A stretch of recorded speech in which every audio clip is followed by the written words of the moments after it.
Moi, au début de ma vie d'entrepreneur, évidemment, le premier réflexe, c'était « il me faut les meilleurs talents ». Sauf qu'au bout de quelques années, je me suis rendu compte que je voulais faire tourner le bateau à droite et que le bateau, il tournait plus à droite. Pourquoi? Parce qu'en fait, il y avait des contre-courants de partout. On se rend compte que finalement, on ne partage pas les mêmes valeurs.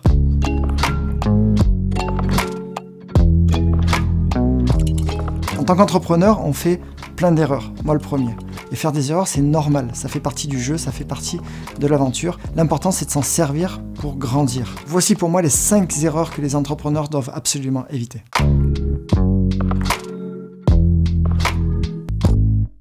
Quand je suis sorti de mes études pour monter mon premier projet, je suis allé voir un entrepreneur hyper influent pour lui demander des conseils. Sauf que toutes les 30 secondes, je lui dis « Ah non, ça, je peux pas t'en parler. Ah ça, je peux pas t'en parler. » Parce que j'avais peur qu'il me pique mon idée. Il me dit très calmement « Mais Loïc, comment veux-tu que je t'aide si tu me dis pas tout ?» Si vous voulez avoir un maximum de feedback, si vous voulez trouver le bon angle d'attaque et être sûr de ne rien avoir oublié, il faut échanger, il faut parler.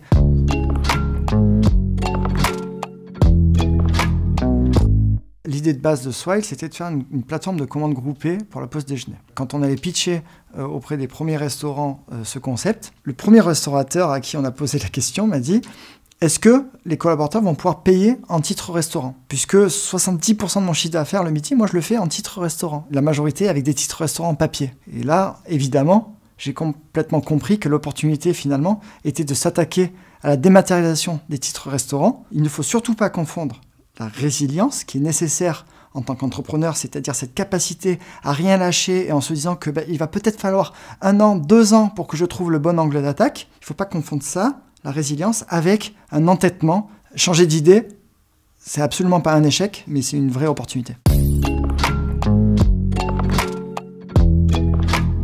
J'ai eu plusieurs fois, et ça m'a marqué, des entrepreneurs qui sont venus me demander des conseils pour justement créer de la croissance en me demandant quels étaient les canaux d'acquisition marketing les plus performants. La réponse immédiate que je leur donnais, c'était « Mais avant d'investir en marketing, est-ce que vous vous êtes assuré que votre produit est suffisamment bon? Tant que vous n'avez pas ce qu'on appelle le product market fit, il ne faut surtout pas commencer à investir ni en marketing, ni recruter une équipe sales qui vendra un produit qui n'est finalement pas abouti. C'est comme mettre de l'argent dans un panier percé. Ça ne sert à rien.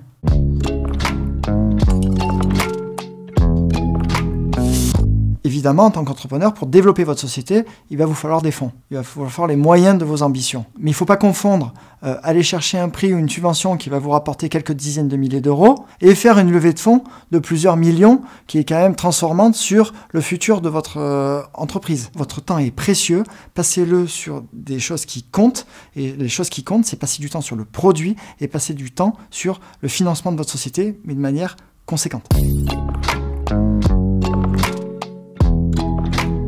Moi, au début de ma vie d'entrepreneur, évidemment, le premier réflexe, c'était « il me faut les meilleurs talents ». Sauf qu'au bout de quelques années, je me suis rendu compte que je voulais faire tourner le bateau à droite et que le bateau, il tournait plus à droite. Pourquoi? Parce qu'en fait, il y avait des contre-courants de partout. Quand on tire le fil, c'est là où on se rend compte que finalement, on ne partage pas les mêmes valeurs. Il est beaucoup plus important d'embaucher des gens qui partagent à la base les mêmes valeurs parce que vous aurez le temps de leur apprendre les bonnes compétences. Et on va progresser ensemble et faire en sorte de ramer de plus en plus fort, de plus en plus vite, mais ensemble.